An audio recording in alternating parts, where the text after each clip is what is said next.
Khamenei ने बनाया कट्टर KSS अलायंस।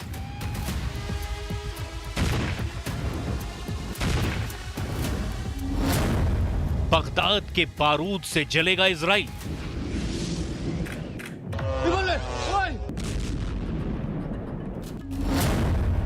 खाड़ी युद्ध में पहली बार सुपर पावर को सेटबैक।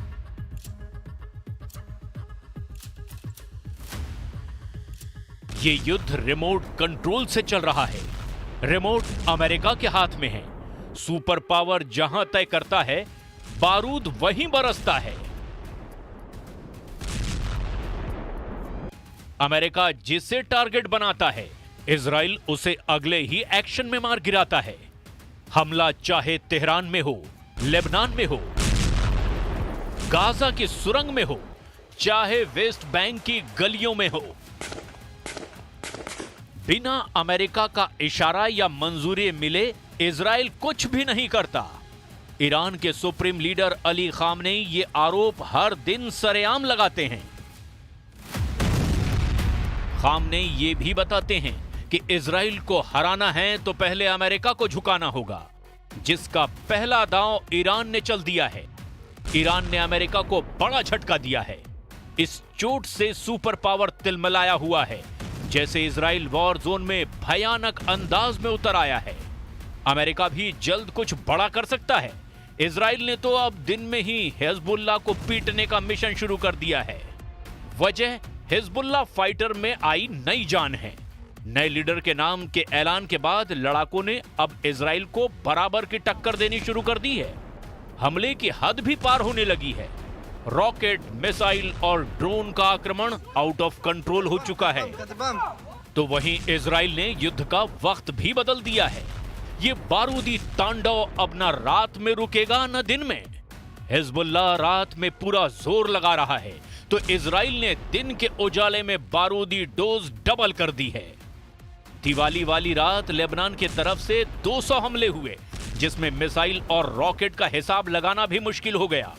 पूरी रात हिजबुल्लाह लड़ाकों ने रुक रुक कर उत्तरी इजराइल को रॉकेट से पाट कर तबाह कर दिया, जिसके जवाब में इजराइल ने दक्षिणी लेबनान में कमातियाह में भीषण बमबारी की है। इजराइल के सटीक और अचूक हमले से लेबनान में भयानक त्रासदी के दृश्य शहर शहर दिखाई दे रहे हैं। ये वो स्पॉट्स हैं जो सबसे ज्यादा बर्बाद हुए हैं। ये साउथ बेरूत का इलाका है और यहाँ पे आप देख सकते हैं इन बिल्डिंग्स का हाल क्या हुआ है। ये बिल्डिंग्स हर तरफ से तबाह हुई हैं और यहाँ पे अब अगर कुछ दिखता है वो दिखते हैं खंडर, ज़मीन बोस ये बिल्डिंग्स हुई हैं। और मैं दिखाने की कोशिश करूँगा। जो ये पूरा इलाका आप देखेंगे तो ये अब बर्बाद हो चुका है। यहाँ पे कब ज़िंदगी वापस लौटेगी उसके बारे में अंदाज़ा लगा पाना मुश्किल है। ये तस्वीरें 31 अक्टूबर की रात बेरूत में हिजबुल्लाह के हथियार डिपो पर एयर स्ट्राइक की हैं। फाइटर ग्रुप के वॉर हेडक्वार्टर को जंगी जेट से बम बरसाकर आईडीएफ ने तहस नहस कर दिया। आईडीएफ के लड़ाकू विमानों ने इंटेलिजेंस इनपुट के बाद बेरूत में हिजबुल्लाह के हथियारों की फैक्ट्री पर हमला किया। इस फैक्ट्री के पास हिजबुल्लाह का केंद्रीय मुख्यालय और कई ठिकाने भी थे, जहां से हिजबुल्लाह फाइटर दक्षिणी मोर्चे को कमांड और कंट्रोल कर रहे थे। एयर स्ट्राइक में हिजबुल्लाह का यह हेडक्वार्टर पूरी तरह से तबाह हो चुका है, जिसके बाद आईडीएफ ने इस ऑपरेशन को हिजबुल्लाह पर सबसे जोरदार प्रहार बताया है। चाहे साउथ लेबनान हो, चाहे टियर का इलाका हो, नबाती का इलाका हो या फिर दहिया का इलाका हो, साउथ बेरूत के कुछ इलाके हैं, सब जगह पे यही हाल देखने को मिल रहा है। और यहाँ पे बहुत बड़े पैमाने पे तबाही हुई है और ये मैं दिखाने की कोशिश करूँगा। यहाँ पे इर्द गिर्द आप देखिए इस स्पॉट पे क्या हुआ है। खंडर, गज़ा में भी इसी तरीके के हालात हैं और उससे भी बदतर कई इलाके ऐसे हैं लेबनान में जिनको यही तबाह कर दिया गया। ख़ास तौर से जो दहाई का इलाका है, यहाँ पर इतनी एयर स्ट्राइक्स हुई कि अब गिनना भी उनको मुश्किल हो रहा है। फ़क़दना अखन व हबीबन व अबन व क़ाइदन समाहत अल-अमीन अल-आम अस्सय्यद हसन नसरुल्लाह रज़वानुल्लाहि तआला अलैह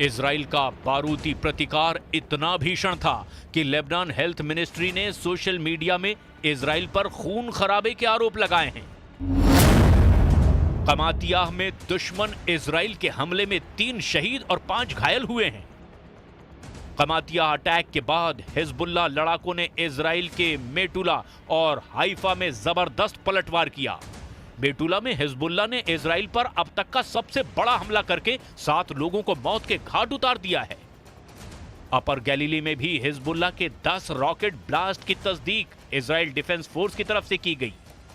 उत्तरी इजराइल में हिजबुल्लाह के हमले में 4 विदेशी नागरिकों की मौत हो गई है, जिसकी पहचान भी कर ली गई है। हिजबुल्लाह के रॉकेट हमले में मारे गए 4 विदेशी नागरिक थाईलैंड के हैं, जिनके नाम काविसाक पंपनंग, अकाफोन वनासे, थान तिंगाटक और प्रयाद फिलात्रम हैं। मेडुला सिटी में बेमौत मारे गए थाई नागरिकों की पुष्टि थाईलैंड के विदेश मंत्री ने सोशल मीडिया पोस्ट में की। हिजबुल्लाह के अटैक में अचानक आई तेजी और उससे होने वाली तबाही ने नेतन्याहू की टेंशन और बढ़ा दी है, लेकिन यह इजराइल के लिए सिर्फ ट्रेलर भर है। नेतन्याहू को घेरने का ऐसा प्लान बना है जिससे इजराइल युद्ध में बैकफुट पर आ सकता है। मुमकिन है ईरान की चाल से इजराइल कुछ ही दिन बाद युद्ध में चारों खाने चित भी हो जाए। खामनेई का ट्रैप जितना डेंजरस है उतना ही विनाशकारी भी। आगे सुनिए नईम कासिम का वो बारूदी भाषण जिसने नेतन्याहू की सिक्योरिटी बढ़ाने पर मजबूर कर दिया है। हिजबुल्लाह के नए चीफ ने पीएम नेतन्याहू को क्लियर मैसेज दिया है कि वो ज्यादा दिन तक खैर नहीं मना पाएंगे, क्योंकि अब हिजबुल्लाह की रदवान फोर्स का फर्स्ट टारगेट कोई और नहीं, प्राइम मिनिस्टर नेतन्याहू ही हैं।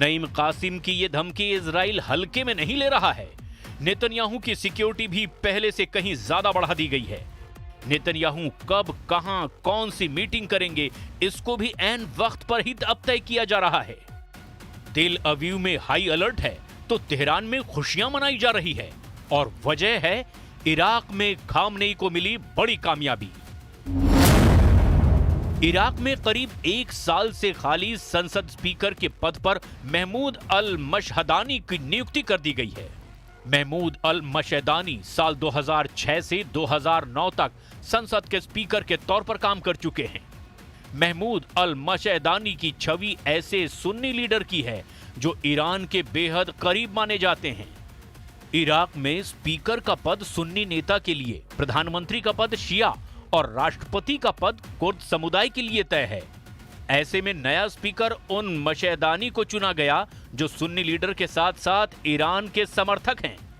कुर्द, शिया और सुन्नी के इसी KSS अलायंस को अब खामनेई इजराइल और अमेरिका के खिलाफ खड़ा करने जा रहे हैं।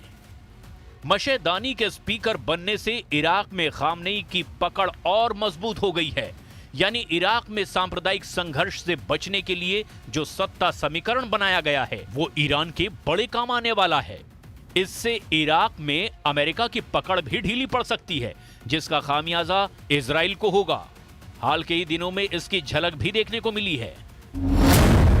इराक में ईरान से जुड़े मिलिशिया ने अक्टूबर के महीने में इजराइल पर मिसाइलों, ड्रोन और रॉकेट से 40 बड़े हमले किए हैं।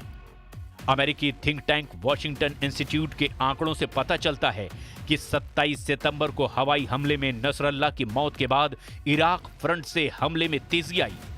अमेरिकी सेना की गैर मौजूदगी में इराक के सिया मिलिशिया बीते कई सालों में सबसे मजबूत लड़ाका ग्रुप के तौर पर खाड़ी में उभरे हैं।